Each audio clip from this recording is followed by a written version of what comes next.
안녕하십니까. 요즘 뉴스를 보면 전쟁 그리고 지정학적이란 단어를 많이 듣고 있습니다. 2020년 6월에 발간된 지정학 책입니다. 내용이 알기 쉽게 설명되어 있어 소개하고자 합니다. 먼저 지정학이 무엇인가 이해하면 강대국의 움직임이 이해가 되고 뉴스를 보더라도 보다 쉽게 이해를 하고 안다는 것입니다. 안다는 것은 어떤 선택이 주어졌을 때 올바르게 판단할 수 있다는 것입니다. 한반도 또한 이 책에서 3대 충돌지입니다. 우리의 판단에 의해서 전쟁이 일어날 수도 있고 일어나지 않을 수도 있다는 것입니다. 지정학이란 무엇인가? 지리적 조건으로 국제정치가 결정되는 학문이라고 합니다. 지정학을 최초로 전략적 사용했던 나라가 프레이센 왕국입니다. 현 독일이죠. 1870년 보불전쟁, 프레이센이 강대국 프랑스를 전략적 요충지를 잡고 프랑스의 역전승으로 승리합니다. 이때부터 지정학이 주목받기 시작합니다. 영국과 아메리카는 지정학에 대해서 연구하고 왜 영국과 아메리카가 연구를 해왔는가가 중요합니다. 영국은 과거 패권국이었습니다. 패권국이란 세계에서 가장 강한 국가, 세계의 룰을 정하는 국가가 패권국입니다. 2차 세계대전 이전은 영국이 패권국가였습니다. 영국은 지리적 어디를 요충지대를 두고 패권국으로 계속 유지할까 지정학의 연구를 계속 해왔던 것입니다. 2차 세계대전 끝나고 패권국가는 아메리카입니다. 아메리카는 패권국이 되면서 영국이 연구한 지정학, 지리적으로 어디를 잡고 있으면 세계를 컨트롤할 수 있을까? 이에 대해 신중하게 생각하지 않으면 안 되겠다 해서 아메리카는 20세기에 연구학자와 아메리카 학자가 모여서 연구해 만들어진 학문이 지정학입니다. 그래서 지정학은 패권 국가가 세계를 컨트롤하는 방법입니다. 패권 국가를 위해 만들어진 학문이라고 보시면 됩니다. 패권 국가가 아닌 강대국은 어떻게 하면 좋을까요? 패권 국가의 생각을 알고 움직임을 안다면 역으로 지정학적 요충지를 차지하려고 야심을 붓는다는 겁니다. 세계에 요충지가 있느냐, 국가에 따라 틀리지 않느냐고 생각할지 모르지만 그렇지 않다는 것입니다. 운명처럼 정해져 있다는 것입니다.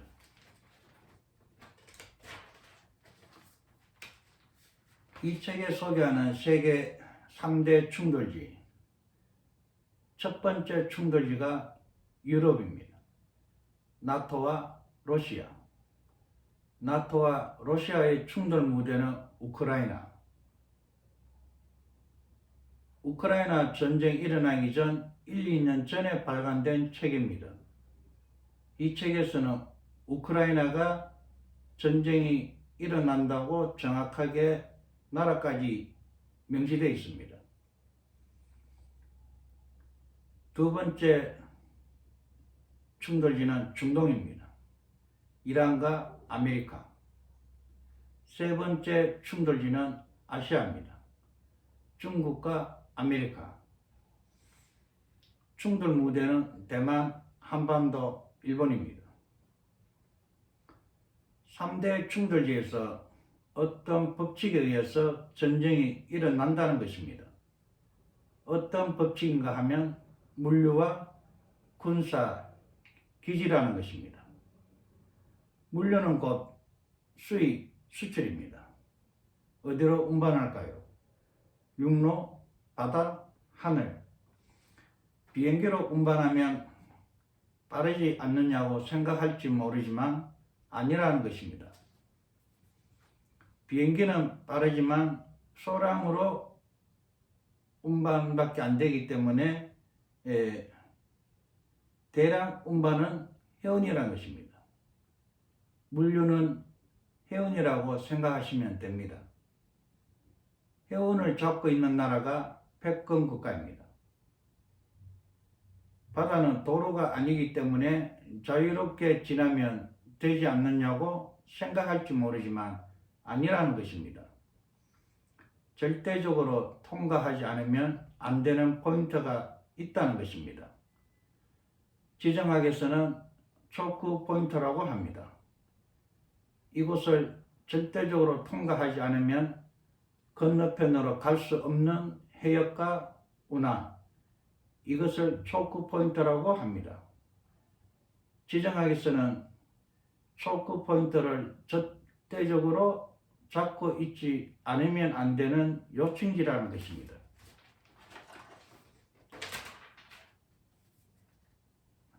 세계에서 많이 있다고 생각할지 모르지만 10개 정도밖에 없다는 것입니다. 마라카 해역이라든지 파나마 운하라든지 영국 해역이라든지 해역과 운하를 잡고 있느냐 아니냐에 따라서 패권이 좌우지한다는 것입니다. 물류에는 생활 필수품만 있는 게 아니라는 거죠. 인프라입니다. 석유와 천연가스. 석유와 천연가스 없이는 국가 운영이 안 된다는 것입니다. 석유와 천연가스를 운반하는 것은 해운이라는 것입니다.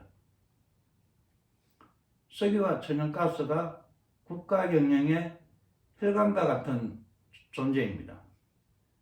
국가의 혈관 루트는 해운이라는 것입니다. 해역과 운하, 해역과 운하는 초크 포인트입니다.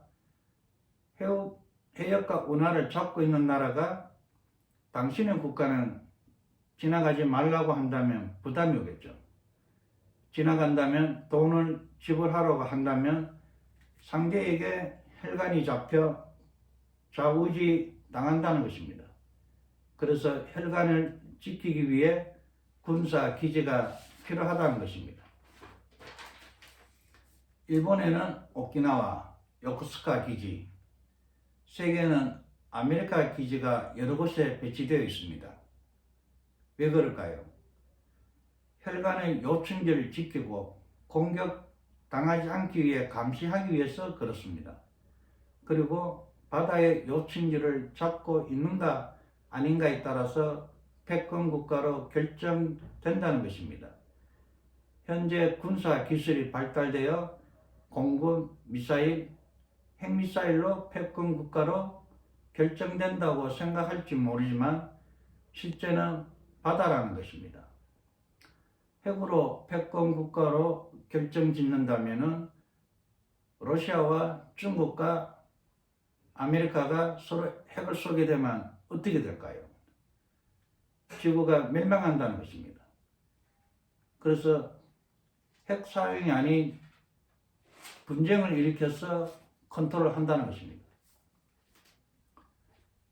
바다를 지배하는 자가 세계를 지배한다. 물류를 지배하는 자가 세계를 지배한다는 말은 많이 들어보셨을 것입니다. 지금까지 설명을 정리하자면 물류를 운반하는 곳은 바다, 바닷길은 통과하지 않으면 안 되는 곳, 해역과 운하입니다. 지정학에서는 초크 포인트라고 합니다. 초크 포인트는 많은 것 같지만 세계에는 10개 정도밖에 없다는 것입니다. 이 초크 포인트, 해역과 운하를 지키기 위해 군사기지와 감시 교점이 필요하다는 것입니다. 아메리카가 패권 국가라고 불려지는 것은 초크 포인트를 많이 관리하기 때문에 패권국이라고 불려집니다. 여기까지 이해가 되시면 지정학의 반은 알게 됐다고 생각합니다. 이 초크 포인트죠. 해역과 운하가 어느 정도 중요한지를 러일 전쟁을 보면 알게 됩니다. 잠시 지도 보면서 설명하자면은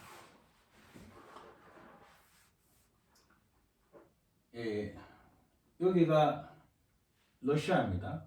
이 발칸 반도에서 발칸 함대를 출발시키려고 합니다. 이 러일 전쟁 과정에서 영국이 일본 측을 밀어줍니다. 이 발칸 반도에서 러시아 함대가 이렇게 와서 스웨즈 운하를 지나서 가면은 빠른 시일 내에 여기를 도착할 수가 있습니다. 그런데 영국이 이 스웨즈 운하를 막아버립니다. 이 러시아 함대, 발칸 함대는 여기를 가지 못하고 이렇게 아프리카 대륙을 지나서 대만 해협에 도착합니다. 그 기간에 무려 200일 걸립니다. 여기서 200일 운항하는 과정에 많이 지쳤다는 겁니다. 그래서 일본 연합 함대와 러시아의 발칸 함대 전쟁에서 발칸 함대가 초전에 박살나 버립니다. 그만큼 이 운하와 해역이 중요하다는 것입니다. 이 중요한 곳을 초크 포인트라고 여기서 이 책에서는 설명하고 있는 것입니다.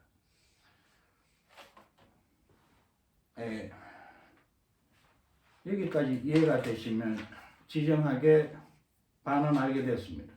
나머지 반은 시파와 란더파에 대해서 설명하겠습니다. 시파는 해양국가입니다. 란더파는 내륙국가. 시파는 해양국가를 말합니다. 란더파는 내륙국가를 말합니다. 해양국가는 섬국가입니다. 섬국가는 바다로 둘러져 있습니다. 섬국가는 기본적으로 무역으로 밖으로 나가려 하는 습성을 가지고 있습니다.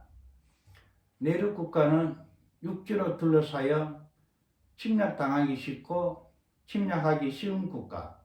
간단히 이야기하자면 영국과 일본은 시파 국가입니다. 해양국가라는 거죠. 러시아, 중국은 여러 국가와 붙어 있기에 란도파와 내륙국가라고 말할 수 있습니다. 아메리카는 대륙국가라고 생각할지 모르지만 아메리카는 시파 국가입니다. 땅도 넓지만 바다에 둘러져 있습니다. 그리고 역사적으로 해양국가로 발전해 왔습니다. 그래서 아메리카는 시파 국가입니다. 해양국가라는 것입니다. 란도파 국가와 시파 국가는 서로 공격하면서 싸운다는 것입니다. 란도파는 큰 힘이 있고 땅이 강대하게 넓기 때문에 다른 국가로부터 침략당하기 쉬운 국가입니다. 그리고 침략하기도 쉬운 국가입니다. 이 역사적으로 보면은 침략당한 역사가 많기 때문에 공포심을 가지고 있습니다. 과거 중국은 항상 주변국으로부터 침략을 당해왔습니다. 그래서 만리장성을 쌓는다든지 연안선을 긋는다든지 그렇게 해왔던 것입니다. 러시아도 마찬가지입니다. 땅이 너무 넓고 길다는 것입니다. 동해는 일본, 중국, 서쪽은 유럽, 어디에 전략을 줄지 고민해왔다는 것입니다. 나폴레옹의 침략, 히틀러의 침략, 모스크바를 버리고 어디로 도망가야 할지 이런 트라우마가 있는 나라입니다. 유단하면 공격당한다. 그런 공포감을 갖고 있는 것입니다. 그래서 힘이 있을 때 침략 당하기 전에 선제 공격하자. 이것이 란도 파워의 것입니다. 힘이 있을 때 확장하려고 한다는 것이죠.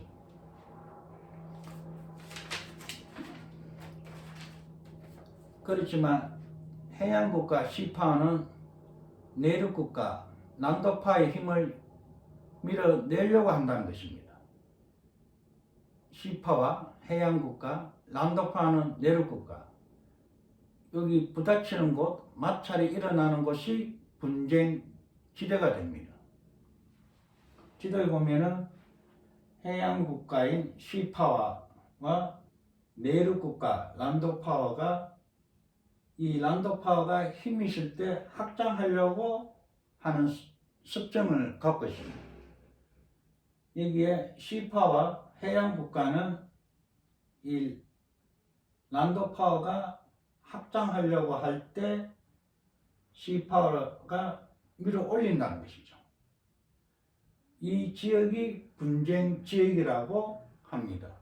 그래서 3대 분쟁 지역은 우크라이나, 이란, 그리고 이 대만과 한반도, 일본입니다. 유라시아 대륙은 인류의 무대가 되어 있습니다. 유럽과 이 아시아 대륙의 중간은 하토란드입니다. 땅이 넓고 주변으로부터 공격당하기 쉽고 힘이 생기면 확장하려고 하는 습성을 가지고 있다는 것입니다. 이 유라시아의 중간은 하토란드. 이 하토란드는 땅이 넓고 기후는 너무 춥다는 것입니다. 그리고 주변으로부터 공격당하기 쉽고 공격하기도 쉽다는 것입니다. 이 리무난도는 시파와의 힘을 갖고 있다는 겁니다. 이 리무난도는 유라시아 대륙의 연안부입니다. 어떤 특징이 있는가 하면 풍부한 도시가 많고 기후가 좋고 큰 강이 있고 고대로부터 문명이 발전해 왔으며 사람이 많이 모이고 기술이 발전해 왔다는 것입니다.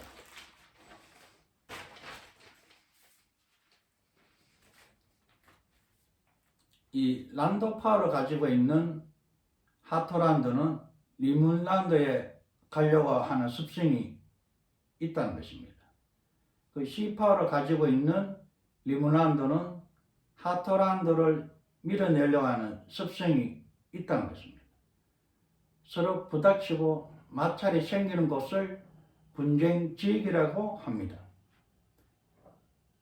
이것이 지정학의 기본이라고 생각하시면 됩니다. 지금까지 전쟁을 보면 1차 세계대전도 그러했고 2차 세계대전도 그러했다는 것입니다. 예를 들어 내륙국가 란도파워를 갖고 있는 독일, 러시아, 중국이 있습니다.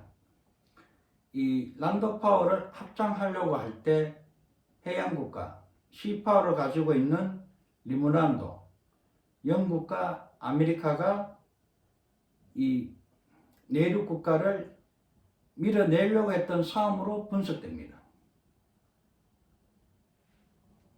패권 국가가 되기 전까지는 리무란도와 하토란도의 싸움입니다.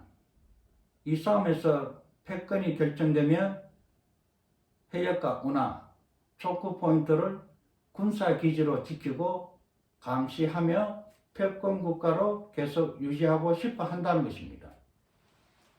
이 리무란도와 하토란도에 서로 부딪히는 것이 분쟁 지역이고 여기서 패권이 결정되면은 초크 포인트, 해역과 운하를 군사기지로 지키고 감시하며 패권 국가를 계속 유지하고 싶어 한다는 것입니다. 어떻게 하면 패권 국가로 계속 유지할까? 그것은 바란스 오브 파워입니다. 바란스 오브 파워는 무엇인가 하면 1위 국가, 2위의 국가들을 몸싸움시켜 도출시키지 않는 작전입니다. 이 잔인한 작전이라고 보시면 됩니다.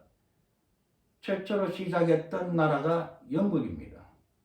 영국은 2위 국가를 3, 4위 국가를 연대시켜 2위 국가를 무너뜨리려는 작전을 해왔습니다.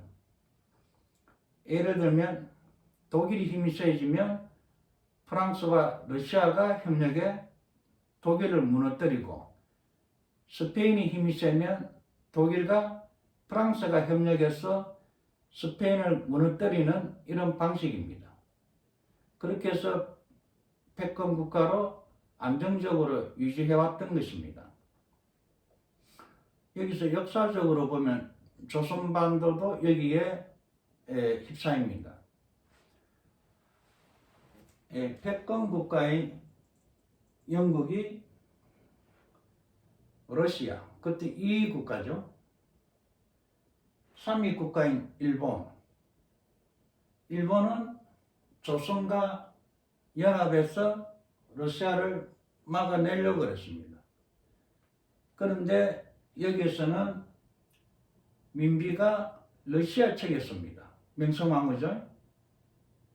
러시아 측에 서면서 여기에 세력, 흥성대원군의 세력과 뮤라공사, 일본의 뮤라공사의 세력과의 민비가 잔인하게 시해당합니다.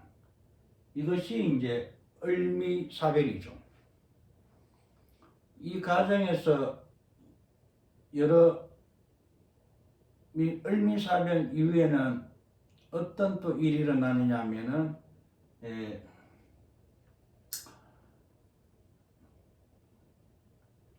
일본의 정한론을 외치는 야마가타 아리모토상, 그리고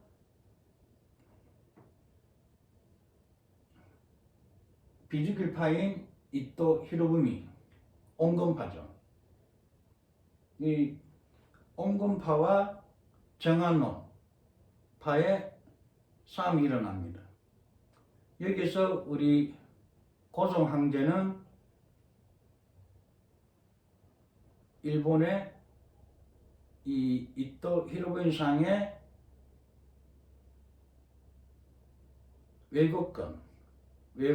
외국권이 뺏기는 것은 부정하다고 해서 헤이그에 미사를 보냅니다. 이 사건으로 인해서 비즈길파인 이토 히로부미상은 힘을 잃게 됩니다.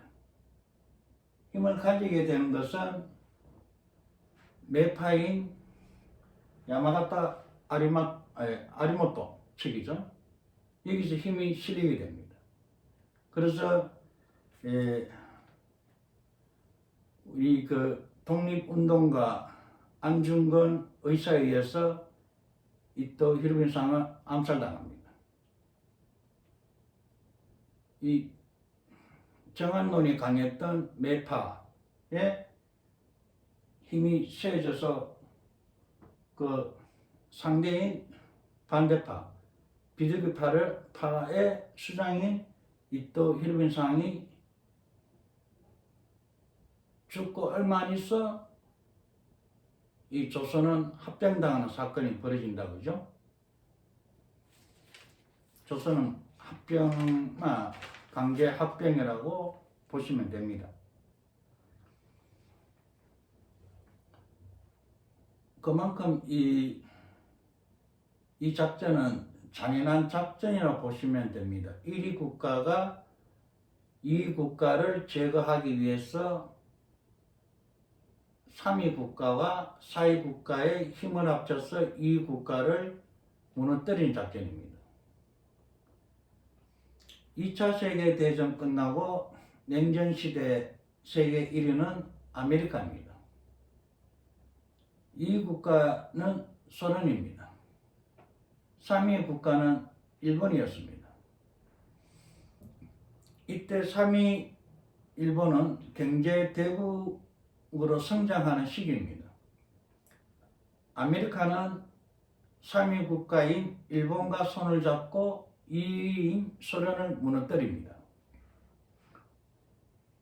소련을 무너뜨리고 일본이 경제 대국으로 2위에 이었을 적에 3위는 중국이었습니다. 아메리카는 3위 중국과 손잡고 일본을 무너뜨립니다. 일본은 바브로가 붕괴됩니다. 그러나서 일본이 한 30년간 불경기가 되죠. 그 일본이 무너지고 중국이 2위 자리에 올라왔을 때 현재 3위 일본이 아메리카와 손잡고 중국을 무너뜨리려고 현재 진행 중입니다. 아메리카는 바란스 오브 파워로 중국을 컨트롤하려고 하고 있고 중국은 여기에 불복하는 것이죠. 공격당하기 전에 먼저 공격하자. 이문안도의 성격상 먼저 공격하는 것이죠.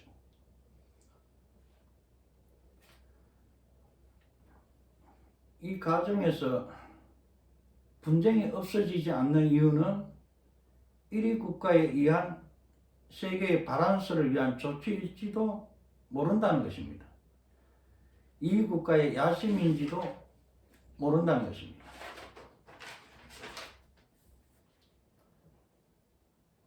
아메리카의 컨트롤에 불복하는 러시아는 나토에 의해 러시아의 성장이 늦춰지고 있다고 주장하는 푸틴입니다. 나토의 동방 확대를 그만두라고 불만을 표출합니다. 그 불만 표출된 것이 우크라이나입니다. 아메리카는 중국, 2위인 중국에 대해 중국의 애플이라든지 중국의 기술을 사용하지 말라고 중국의 에너지를 없애려고 하는 아메리카 움직임에 중국은 상당히 스트레스를 받고 있다고 생각합니다. 여기에 아메리카의 컨트롤에 불만을 표면으로 드러내고 있습니다. 그것이 대만인 것이죠. 대만 침공과 한반도 그리고 일본이라는 것입니다. 분쟁 지역이. 이 책에서는 내용이 없지만은 박근혜 탄핵과 아베 전 수상의 암살입니다. 이게 1차 세계대전 일어나기 전 영국이 패권 국가였을 적에 민비 시해 사건과 이토 히로부미 암살 사건과의 역사적으로 비슷하게 흐르고 있다는 것입니다. 박근혜 전 대통령 같은 경우에는 중국의 전성절에 초대를 받았습니다. 아메리카에서는 거기 참석하지 말라고 경고를 줍니다. 그런데 박근혜 전 대통령은 전성절에 참가했습니다. 그러고 나서 한국의 1년 뒤인 성주 사드 기지를 설치합니다. 이 사드 기지는 상당한 중요한 것입니다. 아메리카로 봤을 때는 중요한 기지가 됩니다.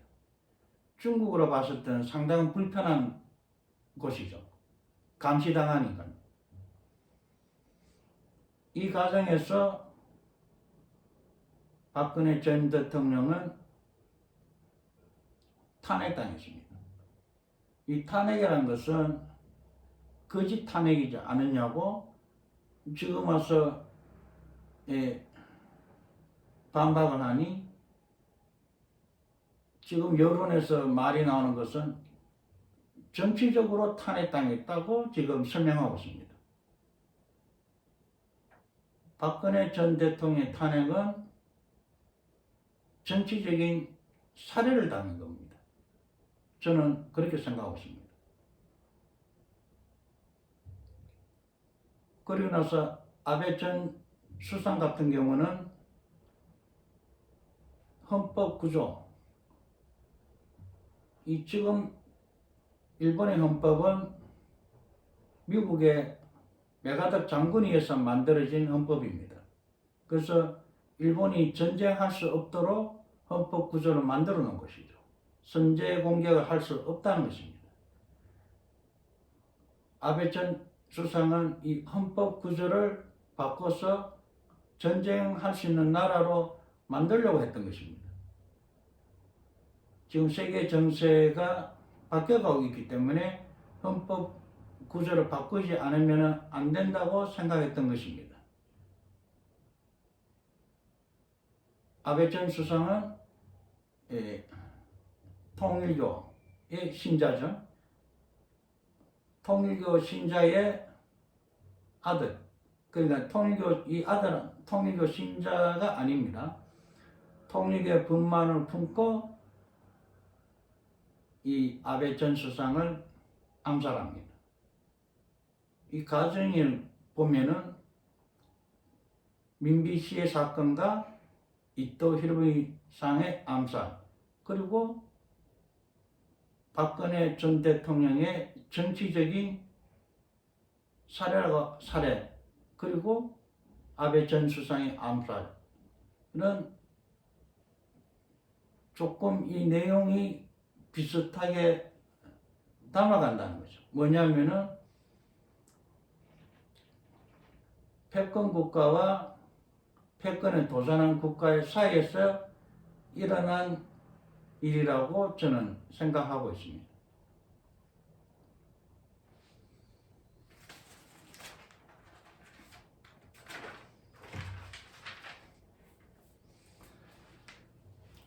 (3년) 전에 발간된 이 책에서 말한 3대 충돌이, 첫 번째가 나토와 러시아, 충돌지는 우크라이나. 이 전쟁의 무대는 우크라이나죠. 나토와 러시아의 전쟁이라고 저는 봅니다. 단지 무대가 우크라이나로 됐을 뿐인 것입니다. 거기는 우크라이나는 중요한 요충지라고 생각하고 있기 때문입니다. 두 번째 충돌지는 아메리카와 이란입니다. 아메리카와 이란은 지금 중동에서 전쟁이 일어나고 있습니다. 이스라엘과 팔레스타인 전쟁은 아메리카와 이란의 대리 전쟁이라고 보시면 됩니다. 그리고 지금 이 현재 전쟁은 중동으로 확산되려고 합니다. 세 번째 충돌지는 중국과 아메리카입니다. 여기에 충돌지로 지정하고 있는 것은 대만, 한반도, 일본입니다. 만약에 세 번째 충돌지에서 전쟁이 일어난다면 3차 대전에 가깝다고 생각이 됩니다. 어느 쪽이 정답이라고 말하는 것은 아닙니다. 우리는 이런 세계 속에서 살고 있고 선택을 해야 된다는 것입니다. 지정한 걸 알게 되면은 이 힘의 원리에서 왜 요청지가 중요한지, 그 요청지, 해역과 해운, 왜 군사기지가 필요한지, 이 흐름을 아시면은 스스로 뉴스를 보더라도, 신문을 보더라도 좀 더 이해가 깊게 안다는 것입니다. 후편에서는 지정학적 관점에서 본 한반도에 대해서 말씀드리겠습니다. 감사합니다.